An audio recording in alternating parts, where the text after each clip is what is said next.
Welcome to the Eating at a Meeting podcast. I'm your host, Tracy Stuckrath, dietary needs expert, certified meetings manager, certified food protection manager.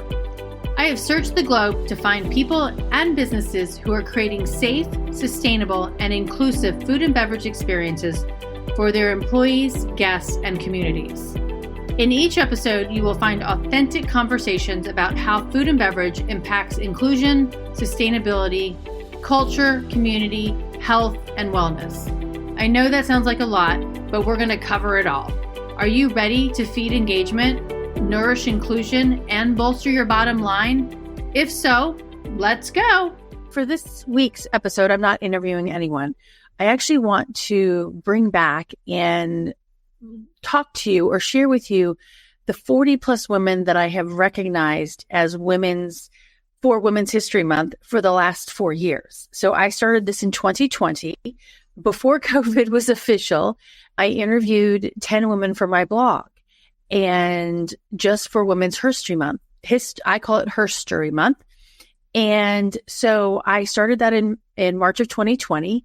And every year since then, I have interviewed 10 women or more, because some of them are pairs or a group of women for Women's History Month. And so I don't want to forget the women that I've honored in the past. So I'm going to use today's episode to remind you of who those women are and what work that they're doing and to help make our world safer, sustainable, and more inclusive. So I am going to pull my little list up over here and I'm going to try to talk about each one of them so that we have a good basis for who they are. And then I will tag them all in the comments with the links to their previous stories and interviews so that you can go back to watch them. Now, let me get my list here. Okay, so I'm going to start from the very beginning. So back in 2020, and again, this was before I did interview them, but not on video. So these were audio interviews with these women, and they're my heroes, my icons. Some of them in the hospitality, some of them are lawyers. So the first one her name is Tina Piña, and she actually runs a company called Renewable. And she is taking food waste and turning it into energy. And really great interview with her. I'm looking it up, reading directly from her website right now, just to make sure I say this right, is a research-driven social enterprise dedicated to building environmental sustainable solutions for the agriculture industry. And so they are closing the loop on food and reclaiming food waste to then use it in other projects, pushing the agriculture industry to become more responsibly sustainable and eliminating landfill waste and greenhouse gases. And so she was a really good interview and a lot of fun to talk with, and her work is tremendous. So I will put the link to her. I'm probably going to do that all at the end here, but her name is Tina Piña. And my podcast post about her was making fertilizer out of food waste. And so we can really look at how that's done and why we should be doing it, especially with the food waste that we have from meetings and events. So if you have an opportunity to do that, reach out to her. Okay. The next one up is Lianne Mandelbaum, and she is the No Nut Traveler. And she has been fighting safe peanut-free flying or safe flying for people with peanut allergies.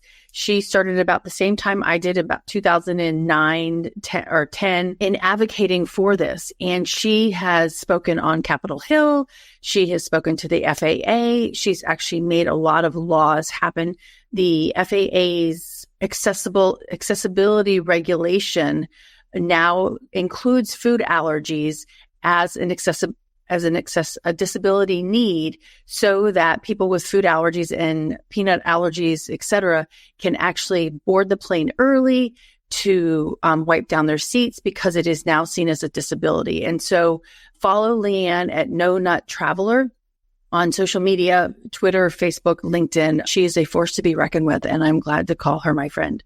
The other one who fights side by side with Lianne on a lot of different cases is Mary Vargas. And she is an attorney who fights for disability rights.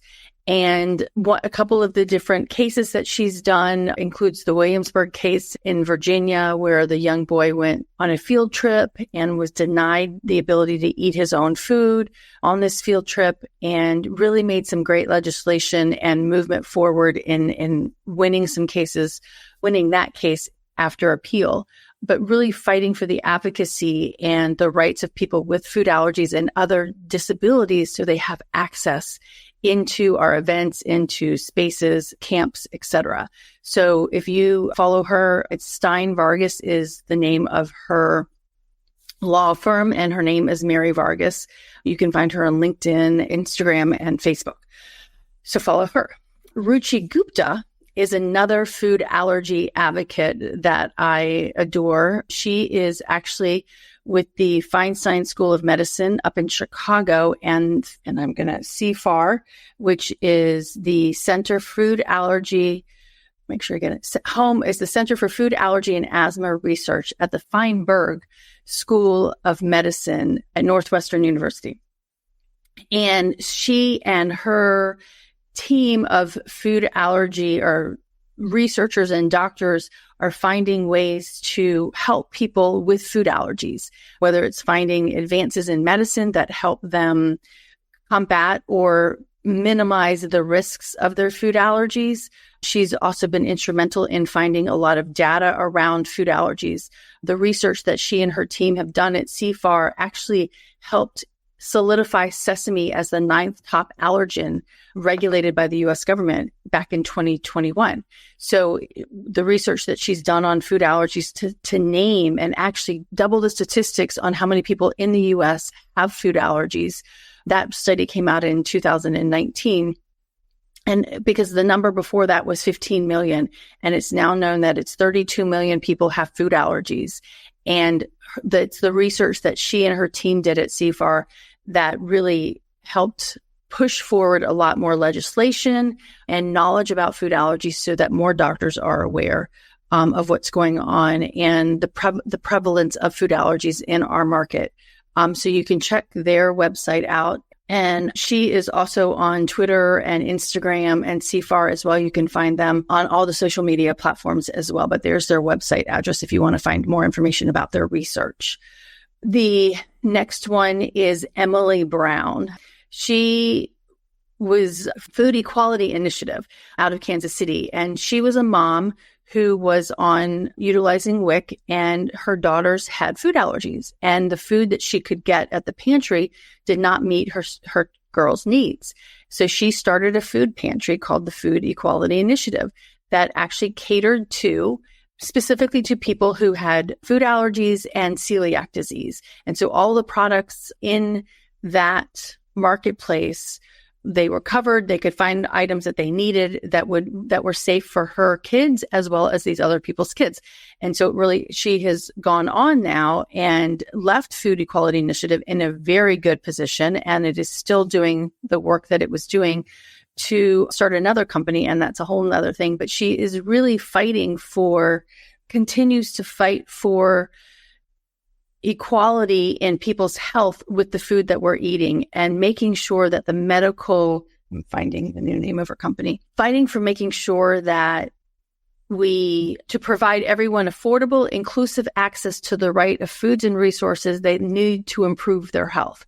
So it's not just food allergies and celiac disease anymore, but it's a wide variety of different diseases that rely on specific types of food to make sure that we're healthy, that making sure that we have access to those to get the food that we need based on our life, the different chronic conditions that we have. Her name is Emily Brown, and the new company that she started is called Attain Health, ATANE. I'm going to put her LinkedIn profile in here. Attain Health is growing like leaps and bounds and making a lot of really good efforts to making sure that we have inclusive access to the right foods and resources that we need. So follow Emily on social media. Nina Curtis has been a guest multiple times on the show, and she is a Whole Foods plant-based chef out of California, and she is rocking it. She actually created and presented the first vegan meal, I think it was a state dinner at the White House just this past year. She worked with the White House chefs to do that. And she is just rocking and rolling as a vegan, whole food, plant-based chef, and just making strides and really helping educate other chefs on how to make plant-based meals that are delicious and healthy and sustainable. And she's a force to be reckoned with. So Nina Curtis, and let's see if I can get you. I'm going to find her on my website and send you to that one there. She is a lot of fun to chat with and just so authentic in what she is doing to forge plant-based path to wellness. So this is the link I'm going to provide you is the first interview that I did with her. And let's put that link over here. But you need on social media, you can find Nina at Botanical Chef on Instagram and on other social media platforms. So make sure you're following her. Okay. I guess I haven't been live on Instagram yet. So make sure you're following Nina on that. Really good. Amelia Eckes. When I first interviewed her, she was a general manager of a on-site dining facility for a corporate organization. So on campus dining. And the work that she was doing inside that corporate dining facility was remarkable to me. She grew up with a sister who has multiple food allergies. So she understood food allergies. And when working in this corporate dining arena, she also knew she wanted to make sure that everybody who worked in that company could come into the company cafeteria and eat. And so some of the initiatives that she instituted in that corporate dining facility are one that she made sure that all of her catering team, the culinary team, understood food allergies, the top 9 and more. They surveyed the employees to find out what allergies that they had so that they can make sure that those were noted on any meals or any menu items that were placed in the corporate dining facility for employees to choose from. And this is really important right now because it's the middle of Ramadan or the beginning of Ramadan, is that she also worked with the suppliers to make sure that they were using halal certified meats in everything that they were doing. So the individuals who were Muslim and followed halal, they could eat in the company cafeteria with ease. So a few different steps that Amelia took to make sure that the dining facility in the corporate cafeteria was accessible and made everybody feel included in that dining experience. So she is, let's see if I find her, and I'm going to have to give you back all those.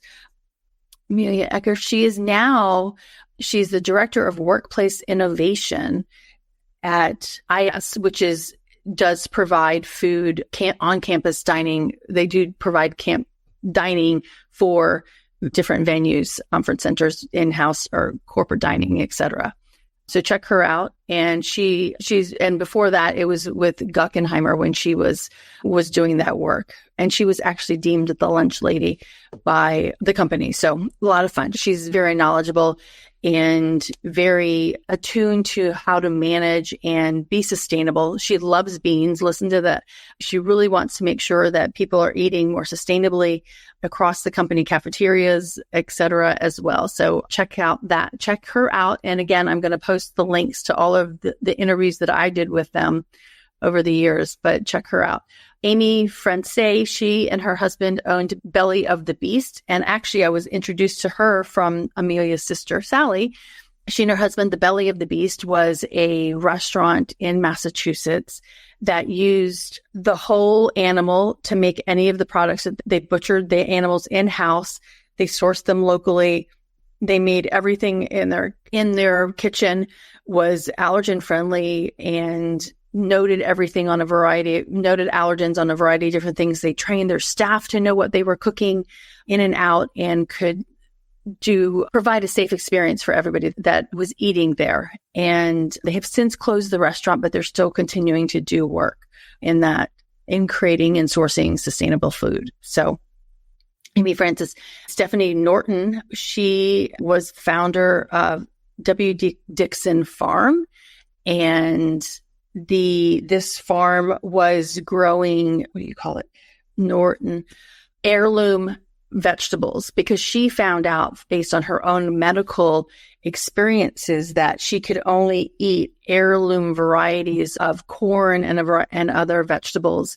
And so to help her be healthy, she actually started growing these heirloom vegetables on their farm and then creating farm boxes, CSA boxes for people with different medical needs that they can buy those vegetables from there and help them become healthier and with a non-pesticide covered crops, etc. So I met her through Slow Food, and she is working with them on the Arc of Taste, which is a catalog of endangered heritage foods and ensuring that these endangered heirloom plants and animals live on today and into the future. So she was a really, really good interview as well. And the last one from 2020, this is back in 2020, was Hillel Echo Hawk.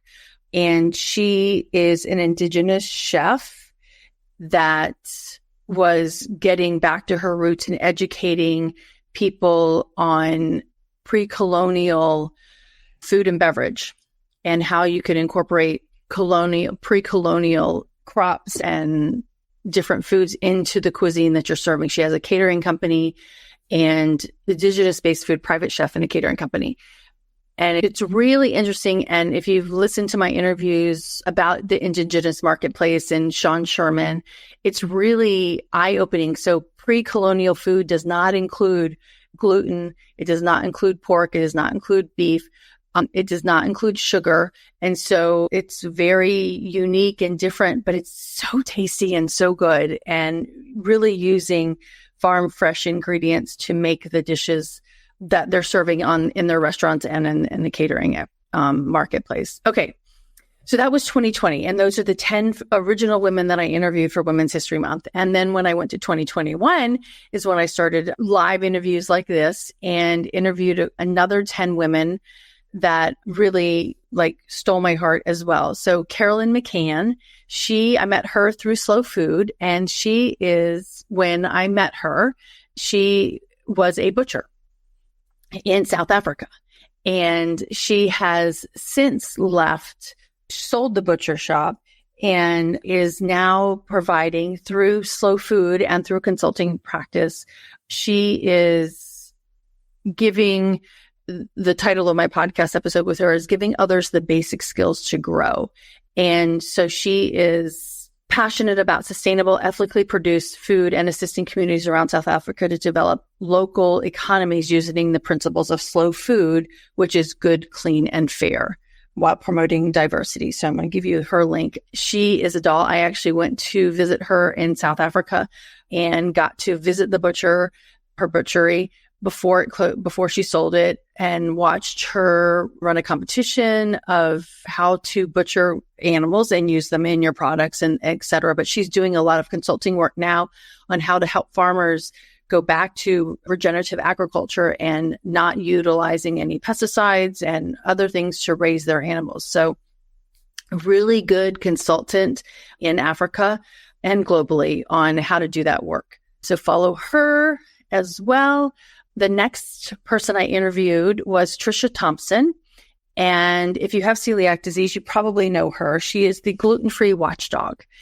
And Trisha, oh my gosh, the work that she does to help people with celiac disease and non-celiac gluten sensitivity is amazing. And what she does is she finds products and she tests the products to make sure that the products are true to their word in their gluten, the amount of gluten they have in them or they don't have them.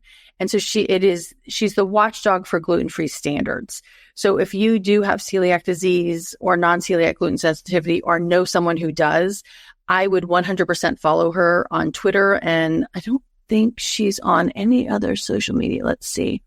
She's on Facebook and Twitter and LinkedIn. And she posts daily with updates around a variety of things on gluten-free. And yesterday she posted something on food shaming and wants us to stop food shaming people for the reasons that we have to eat a specific way. So really pay attention to her if you want to know the ins and outs of celiac disease and what foods are good and not good for you to eat. Lori Weissman, who I met through, I met her through Betsy Craig of Menu Trinfo. But Lori is the CEO of Moulet's Sausage. And Moulet's Sausage is a sausage that has gone through certification to be 100% allergen free. So none of their products contain any of the top 9 allergens. And so the purpose of me interviewing her was really about the importance of certifying and making sure that we have free from allergen foods options out there for people, and that they can trust those third-party certifications. And that's a really important thing to think about when you're looking at food and beverage products that you're purchasing, is like, who is certifying them? Are they self-certifying, or are they using an outside company to certify that their products are free from gluten or sesame or whatever the allergen is, or any ingredient? Who's certifying that foods are vegan, right? But Moulet's sausage, oh my gosh, it's so delicious. You can order it online and it ships directly to your house. And she was really interesting to chat with. So there's Mona, or no, that's Lori. Okay. The next one is Mona Esposito, and she is the grain lady. And I do advocate for food allergens and celiac disease, et cetera. But Mona, her aspect is it's actually wheat, and it's different grains that actually have gluten in them. But she is educating us on the original varieties of grains and what we need to get back to producing the grains that we used to grow way back when. I'm like, we've consolidated them down and we're only growing a certain types of grains, a certain number of grains. And so she wants to get back to the original grains that we grew a long time ago. So kind. And so she is very fun. She actually moved to Italy, I think the beginning of this year or the end of the last year. And so that she can go and learn about the grains in Italy and see the all natural aspects of that. So I just posted a link to her. And if they're not showing up on LinkedIn, I will post them onto LinkedIn if you're watching me from there. They're showing up on YouTube and Facebook as I see. And anybody, if you have questions about any of these people, please ask me. I'm happy to introduce you to them. I'm happy to share more links about them, but please let me know. But she is an activist. Mona is an activist and an advocate for restoring heritage grains to Colorado. But as I said, she is now in Italy. And let's see, the grain lady. If I can find her. Nope. I'm going to find her up this way. Mona Esposito. Yeah, Mona the Grain Lady is her Instagram handle. And so she posts a lot of great information about different kinds of grains and growing, etc. Okay, so check out Mona. The next people I interviewed in 2021 is Erin Kroom and Asada Reed, and they are with the Small Bites Club. And Asada is a trained chef and does a lot of work for Blue Cross Blue Shield and health education. And Erin, they're both members of La Dames des Escoffiers in Atlanta, well, internationally, but the Atlanta chapter. And the Small Bites Club is an online food education on food. And it's just for your kids. And each month, I think it may be weekly, but it may be a month, but it's engaging kids in eating fruits and vegetables in small bites. And so it's educating them on how to do that and what kinds of fruits and vegetables there are out there. They're gaining a lot of momentum in what they're doing. They've got kids cooking in the kitchen.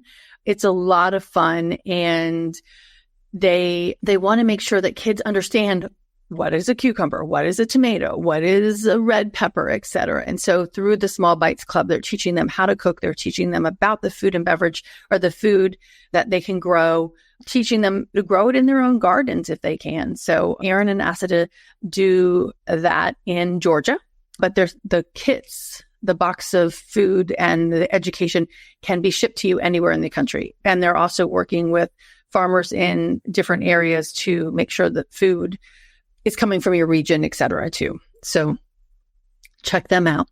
Dusky Estes is from Farm to Pantry, and she is in California, and she is a chef turned farm to table restaurant in Sonoma to running a food pantry. And she is talking about, I just thought I had the wrong picture up there. Sorry. Running farm to pantry, taking her dedication to sourcing food ethically and advocating for small farmers, to fighting food insecurity by distributing nutrient-rich foods to those in need. She is a blast to talk to. The program is phenomenal, and it's really working with the farmers and the producers and the restaurants in Sonoma Valley to help make sure that the food insecure are getting food that they need and removing the food from going to the landfill. So her work is really important in managing food waste, as well as ensuring that people have food on their tables, on their plates to eat. So check out Dusky there. Keitra Bates is Atlanta, and she started a food incubator in Atlanta to help new food producers achieve financial independence with the food that they're making. So she created this group kitchen where they can all work on their products, grow their products, and help them understand the financial aspects of their products and what that whole marketplace is. And so she was helping a lot of small producers grow their businesses and gain the financial success that they have. The company that she has, it's called Marty's, Mardys. And the place was in my old hometown, or on my own section of Atlanta, in Southwest Atlanta. So it was really working to help people of color, women, and other marginalized populations in a licensed facility because a lot of those facilities that you want to rent were too expensive to start your product. And so she was trying to do it on a low cost basis for people so they could get their products on the market. So she is really fun to chat with as well. Wow, I've got in 2021, I had a lot of my friends or women from Atlanta in this thing. Tanya Guerreri, she's actually when I met her, she was from Atlanta. She lived in Atlanta, but now she is in Charleston, South Carolina. And she has her own company and doing a lot of work, sourcing locally, buying products. Charleston is on the water, so they have the ability to buy direct from the fishermen that are working in Charleston, as well as sourcing good vegetables and fruits from local farmers. And the company is called Salt House Catering in Charleston.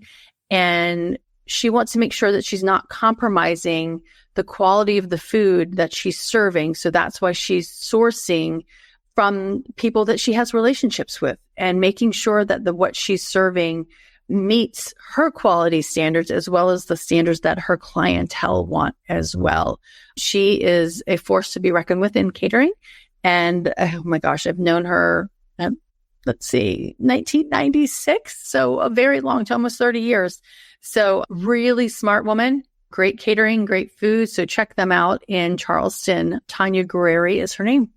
Christina Stanley is the ninth person woman I interviewed in 2021. And she is another Indigenous chef with a catering company. And she was, again, sharing the tribal history through food. And I just find it fascinating, the ingredients they use and the ingredients they don't use in cooking. And I really think that's important for us to pay attention to, and understanding who our attendees are, but understanding how we can go back to some less overly processed foods that we're serving our event attendees. So Christina and she's also, besides doing the traditional foods, she is a plant-based company. And Abasso Foods is her company, and she is in a leadership role at the I Collective, which is a Indigenous-inspired, innovative, and independent consulting company that helps other catering companies or other food businesses really understand the indigenous community, indigenous foods and beverages, so that you can go back to our roots. So check Christina out. Did I just put you? No. Yep. I just put her episode on the chat there. And again, these are showing up on Instagram, or not Instagram. They're showing up on Facebook and YouTube. So if you're not seeing them on other places, I will start posting them. Instagram doesn't allow me really to post links that work. So I'll figure out a way to do that for you. And then I will make sure that I get them on LinkedIn as well, because I have to post them separately. I'm not sure why they don't let me post directly to LinkedIn, but I will get those to you as well. And the last person for 2021 that I interviewed was Tiffany Barrier. Oh my gosh. Tiffany Barrier I want to say she's a regular now on Hoda and Jenna on the Today Show, but she is a bartender, mixologist, and her Instagram handle, her social media handle is The Drinking Coach, and she is phenomenal. And it was a really good interview, chatting with her for Women's History Month and HERStory Month.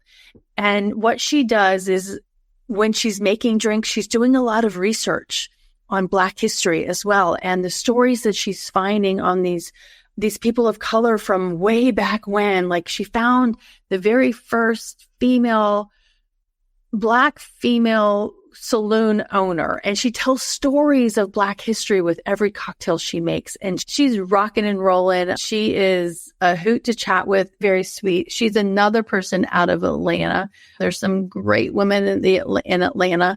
Oops, let's see. Tiffany, Piffani. There we go. History lessons and cocktails. And listen to that interview with her, because she's phenomenal, and watch her on social media. And then if you're a Hoda and Jenna fan, you can go find her on those episodes too. But she's teaching cocktails. And so she teaches you how, and she uses a lot of fresh ingredients and herbs and spices and things like that, but also utilizing the basic alcoholic products that we use. But I really love how she is coaching us with drinking in a good way, with history, etc. Okay, so that rounds out 2021. Holy moly. So that was 21 women that I honored in the first 2 years of Women's HERStory Month. And then when I got to 2020, my friend Medi gave me my first interview, and it is cousin Tala. And she is another person from Africa. But she is from, where did it go? I don't have her on here. She is, let me find her here. 2021, Tala. She is inspiring people to think critically about where their food comes from. So she is in Accra, Ghana, in Africa, and she is helping people do raised beds and different kinds of growing in their backyards, and teaching them how to grow their own food to be more sustainable and to be healthier with what they're doing. She is the CEO of the small urban farming company. She's a senior project at a digital agricultural consulting firm, and she's a permaculturist. She supports her clients in living a more sustainable lifestyle within the city through what she terms as permaculture homestead structures. So she's helping people grow their own foods in their backyards, etc. The next interview that I had was with Sabrina Collier and her husband, Greg. And I was interviewing her and Greg for Women's HERStory Month because of they started the Bay Haven Food and Wine Festival. And this, because they were going to a variety of different food and wine festivals, and they didn't see a lot of people of color. So in Charlotte, North Carolina, they started a festival that it is 100%, all the culinarians there are people of color. And it is now, I think this year is going into the 4th year of the Bay Haven Food and Wine Festival, is this fall. Or no, it will be the 3rd one. Or no, yeah, 4th one in 2024. And remarkable work that they're doing. And they've got a restaurant called Leah and Louise. And what part of their restaurant philosophy is to help where their restaurant is to grow, is to help not to necessarily grow the restaurant, but to help grow the community around it as well. So they're really in tune to and working with the city of Charlotte to help different areas of the city prosper, and then help chefs and culinarians of color to prosper and learn the ins and outs of restaurant ownership, as well as just promoting the foods and beverages, food and culture of people of color. Because we grew up in a variety of different ways, and people of color have some different food styles that they like to eat. And so that's one of the things that they do. And they're highlighting the chefs across the country who are doing that and doing really good work. Okay. Jamie Gonzalez. She is another person who I loved chatting with, and she is out of San Antonio. And she is Puta de la Fruta. She's using her passion and unique moniker to be a voice of strength and empowerment in industry. So she works with produce distribution, and she really is in tune to making sure that people have the food and beverage that they need on their plates. And so one of the things that they have is the Big Fresh Market Box. I think they still have that. The Big State Bodega program, which is a series of traveling produce markets that partner with organizations like the American Heart Association and Common Threads to help make sure that people have healthy foods on their plates. And she, in 2020, which was 2 years after I interviewed her, 2 years before I interviewed her, she had partnered with over 50 organizations to distribute over 3 million pounds of food. And 2020, that was the start of COVID. So it was really important. 3 million pounds of food just in San Antonio. Because she says everyone deserves to have access to the same quality foods. And she's passionate about changing the culture of how we eat by bringing meaningful experiences to the food to everyone. So really passionate and committed to making sure that everybody's got food on their plate. Elizabeth Johnson, she is a chef, another chef. She is in San Antonio as well. I had to think about where she was, but she is a chef who has a restaurant called Farm Table, and I have to find her. And it's Farm Table, PHARM, and it is using food to make us healthier. So she follows Ayurvedic practices and in what she's cooking and what she is serving in the restaurant. And it's really, I actually went there for La Dame's d'Escoffier luncheon back in 2022 or maybe it was 2021. And oh my gosh, the food was so good. And her philosophies and how she's cooking and what she's doing is really inspiring. And I'm trying to find my different description on here. Nourishing our body through the food and beverage that we're serving. So Farm Table, PHARM Table, and shares plant-forward meals that are locally sourced, globally inspired, and promote the overall better quality of life. She just does serve more than just plant-based foods at the restaurant, but it's all designed under the Ayurvedic practices so that we can eat better for our bodies. And I just realized it's 45 minutes. And so I've got a whole bunch more women. I'm going to go a little bit faster here. Amanda Thompson is the founder of Noughty, Noughty. And that is a non-alcoholic wine company. And Amanda's out of the UK, and she is leading the movement towards greater transparency in wine labeling. So not only is it non-alcoholic, but it is really about making sure that we know what's in the beverages, that not just the food, but in the beverages that we're drinking. What are the ingredients in the beverages that we're drinking? So she's really pushing for that. She's a certified B Corporation certified. And so that means that she's putting profit with purpose at the heart of her business. So really paying attention to that. Pilar Guerva, sorry, Pilar, I'm probably just said it wrong. She's the next person I interviewed in 2022, and she is really focused on highlighting the value of local food. And what I loved about her was that she was interviewing, what she found out was that we're losing the stories that come with the recipes that our grandmothers gave us, or our great grandmothers, or even our moms. And so really trying to connect us back to our original, those recipes that we loved, and not forgetting the traditions of where we came from, the food and beverage. So that was a really good interview. Highlighting the value of local food from a completely different perspective and just the history behind it.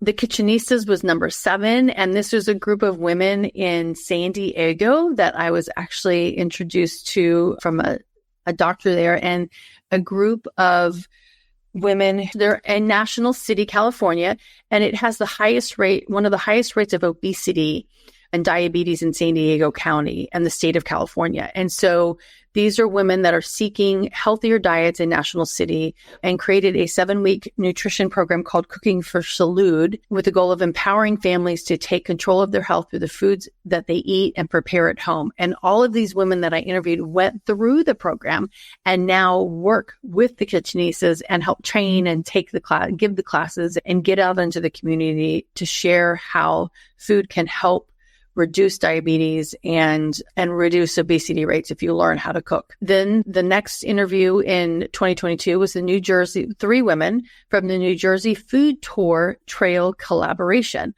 This is so fun. I learned that there are so many foods that originated in New Jersey. And the 3 women I interviewed, they all own their own culinary tour programs in the state of New Jersey, in different parts of the state. But they've partnered together to create a whole trail that you can take from northern end of New Jersey to the southern, and learn about the different food and try different foods from those different regions of New Jersey. Who knew, right? But it was so fun. And so if you're up in New Jersey, and actually I'm going to New Jersey in April, I need to go take one of their tours and meet with them, because that was a lot of fun. But check them out. Let's see, what do I have here? I'm going to post the links later just because I'm running out of time here. But check them out. And it's the New Jersey Food Tour Trail Collaboration. The next person that I interviewed in 2022 was Eliza Tuttle, and works at a company called It's On Us Corvallis. And that was all about, she was combining her personal experience as food, which was growing up, volunteering with a grandmother in the local soup kitchen, studying food systems, to help the Food Action Team, Sustainability Coalition's Food Action Team during the early days of the pandemic, that would crowdfund to buy meals from locally owned restaurants and help give those meals to anyone in need. So it was basically kind of like a food pantry, but it was taking meals at restaurants that were going to go uneaten and giving cards to people in need to go buy those meals at those restaurants at a discounted rate or free. So that program is helping the local economy by distributing gift cards to locally owned businesses, so people may not, if they can't pay the full price of the food, they can actually still get to eat at those restaurants. And then the last person in 2022 is my friend Sarah Cooney. She is the owner of Root Cellar Cafe, and as of last year, also the founder of just a Feed Well Fridges, which is a community fridge program in Chatham County, North Carolina. And she, for one, with the restaurant Root Cellar Cafe, she sources locally. She works with a lot of chefs. And a lot of farmers and a lot of producers in the area. But with the Feed Well Fridges, what she has done is she has created a community fridge program, and she's got 4 refrigerators around the county, that she's making food, good quality restaurant food, and putting it in these refrigerators for anyone to take, anyone in need to take. She's won some accolades in the state of North Carolina for the work that she's done, but and the goal is to reduce commercial food waste and put it in the mouths of people in need. And so working with different grocery stores, working with different restaurants, different food suppliers to utilize the food that would go to waste, and making meals out of it instead. So that is the end of 2022. And then finally, for 2023, my last group of women that I've honored for Women's HERStory Month, I will start with Jen Gilhoy and Kate Faulkner of the Zero Proof Collective. And they have been guests on the show twice now, and once for Women's HERStory Month and once this year for January. And they have the Zero Proof Collective, is an organization in Minneapolis, Minnesota that is working towards, it's partnering with drinkers who don't drink alcohol and the manufacturers of non-alcoholic adult beverages, as well as different providers, restaurateurs, hotels, bars, etc., and putting them all together so that we understand what that market is and really promoting the financial opportunities for restaurant owners and bars and hotels to introduce and incorporate non-alcoholic adult beverages into their restaurant offerings, menu offerings. So they're both really good interviewers, a lot of fun to chat with, and I will post the links to those interviews when I'm done here. Next was Lindsay I'm sorry, I'm mutilating your name, Lindsay. And Lindsay is with the Lee Initiative in Louisville, Kentucky. And it is bringing to light what women in the restaurant and food and beverage industry were experiencing under the Me Too movement. And the acronym stands for Let's Empower Employment. And it's focused on offering innovative, I'm going to make sure I read this right, innovative and impactful solutions and programs when they see a need for more diverse, compassionate, and sustainable and equitable restaurant industry. So it's really working to make a difference in the lives of hundreds of next generation restaurant industry professionals, making sure that it's a viable industry to work in, it's safe, it's sustainable in the fact that you can make a living out of it, and just really impactful and powerful in what they're doing there at the Lee Initiative. So that is Lindsay from the Lee Initiative. Stephanie Tyson and Vivian Joyner, they're other friends of mine, actually here from North Carolina. They're also members of Les Dames d'Escoffier. And Stephanie and Vivian have owned a restaurant called Sweet Potatoes, a restaurant in Winston-Salem, North Carolina. They just celebrated 20 years last year with the restaurant. And Chef Steph has been recognized as a James Beard nominee for the Southeast for, I think it was 2 years in a row. And their work, similar to, who was I talking about, that put their restaurant in a part of town to make sure that the town is vibrant. And that's what they did in Winston-Salem, where they grew. Their restaurant is known for to go eat. And they actually have another restaurant right next door to it as well. But they are really making sure that different parts of Winston-Salem are vibrant and bringing people into the community. Their customer relations experience in food and retail to build bridges in the community, one dish at a time. So they're very fun, and they're partners and have been together for a very long time. And so that's really a good, fun story to listen to as well. Okay. And then in 2023 was Randy Weinstein, and she is in Charleston, and she's actually been in the hospitality industry for a long time and was director of events for the Charleston Food and Wine Festival for a number of years. And in that role, she noticed that there were fewer female chefs than there were males locally and nationally, kind of like what Sabrina and Greg did with the Black Bay Haven Food and Wine Festival, is that she wanted to create an event for women in the industry. And so that's what she's done. And the organization is called FAB, Females in Business or Food and Beverage. Either way, it's Females in Business and Food and Beverage. And so she has a 3-day educational training program for women to allow them to connect, share, and learn about the business of food and beverage. So learn how to run a restaurant, learn how to start a product, right? All these different things. So you're learning she's pulling female experts from all over the country to come in and educate other females about how to grow their businesses. Really great interview as well. And let me see if I have that one. I'll put that link up there.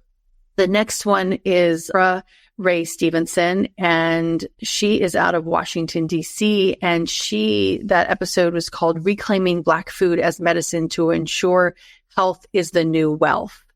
And she's another member of Les Dames. So if you haven't, there's a trend here too. There's a lot of phenomenal women who are members of Les Dames d'Escoffier. So if you're looking for some experts, go to that website and find some of them. But she was wanting to honor the ancestry within her, and she started an organization called Women Advancing Nutrition, Dietetics, and Agriculture, and acronym is WANDA, and is addressing the challenges of our current food system with sheroes and advocating for food bill rights. And she lost her grandparents in Oklahoma from diabetes, stroke, and heart disease. And so she really, like Elizabeth, wants to put the heart, and the kitchenistas wants to put the food back into our system so that we can use food to make us healthier and reverse the different chronic diseases that we have. Really smart woman. Need to reach out. I'm going to DC next week. I need to go meet her in person. Great interview. Kayla King was the youngest interview last year for me. She is a force to be reckoned with in her 20s. She has a company called My Meal.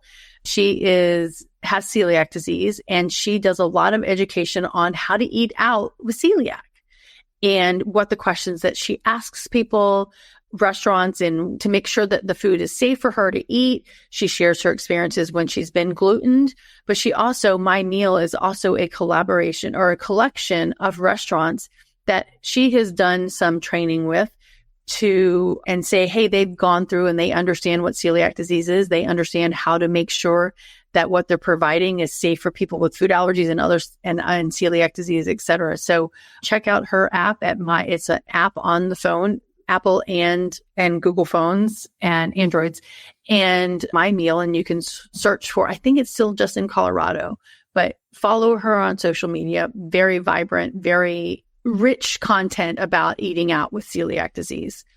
Okay. And then the last two for 2023, one is Carla Ortiz. She is the chef owner of Bocata, and I actually found her through Nina Curtis. Thank you very much, Nina. She is a farm-to-table, whole food, plant-based chef in Puerto Rico, and she is phenomenal. The food that she's making, just looking at it, is so good. Her restaurant is in a farmer's market, and she goes downstairs and she buys all of her products from the farmers that are in the farmer's market. And then she comes up and makes the food, and she's cooking on one stove with 4 cooktops on it, and just putting out some phenomenal plant-based vegan foods. And yeah, when I put it out there, and Nina tagged her and said, you need to interview her, the number of comments about Chef Carla was amazing. And she really wants to educate and empower others through plant-based eating. So listen to that interview. And then the final one, my interview for 2023, was 2 women, Melissa McCann and Michelle Wonder. And they started the I'm going to make sure I get this right, started as the Women's International Beer Summit in 2020 during COVID to connect female homebrewers to other homebrewers during the pandemic, and is now a certified 501c3 called the Women's Craft Fermentation Alliance. And I just find this fascinating. I'm like, all this fermentation of beverages, et cetera. And they have a conference that's online, and they're bringing together female experts all over the world to talk about different fermentation practices, what kind of beverages that they're doing. I know that in the interview, they said they had gotten the first female sake maker in Japan to be one of the educators, and just the community of people that they've collected through the Fermentation Alliance is amazing. And I'm intrigued and inspired by what they do. So check that one out. And again, I will put all the links up here for everybody to check them out. But I think Women's HERStory Month, as I call it, is really important to really recognize the women that are doing really good work in food and beverage. And my themes are sustainability, inclusion, and safety. And there are so many other women that are making strides, and whether they're making a product, they're an attorney, they're creating an alliance of people with like-minded businesses and thinking, etc. But I hope that you got some information about these phenomenal 40 plus women that I've interviewed over the last 4 years. And and then even last week. So for the one that I did last week, but check them out. The Eating at a Meeting podcast is available. All of these interviews are on the Eating at a Meeting podcast. You can check them out on your favorite podcast platform, Apple. They're actually your favorite podcast platform. Audible. That's what I was trying to think of. They're on Audible, as Eating at a Meeting is on Audible. So if you're listening to it while you're walking or driving or et cetera, I would appreciate it. And thank you so much for listening. I appreciate you. And until next time, I wish you well, stay safe, and eat well. Thanks for listening to the Eating at a Meeting podcast, where every meal matters. I'm Tracy Stuckrath, your food and beverage inclusion expert. Call me and let's get started right now on creating safe and inclusive food and beverage experiences for your customers, your employees, and your communities. Share the podcast with your friends and colleagues at our Eating at a Meeting Facebook page and on all podcast platforms. To learn more about me and receive valuable information, go to tracystuckrath.com. And if you'd like more information on how to feed engagement, nourish inclusion, and bolster your bottom line, then visit eatingatameeting.com.